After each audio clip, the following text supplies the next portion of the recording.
यो के हो अरे हेर त यो के हो यस्तो यार यो त कागजको बनाएर रहेछ चाइनाले यस्तो तगडा रहेछ यो चाइना ल एकचोटि फेरि उडाउ त यो के हो गोली हान्छ कि ल उडाउ तिमी उता बस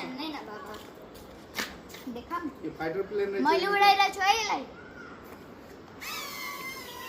ओहो गोली पनि हान्दैन त ए हे यो त खतरा चीज रहेछ त ओहो हाउ गोली नहान गोली नहान भैया म गएँ चाइनिज रहेछ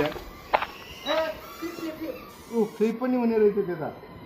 ओहो यो के खतरा चिज बनाएको छ नेपालमा पनि बनाउन सकिन्छ होला नि यो कागजमा बनाएको छ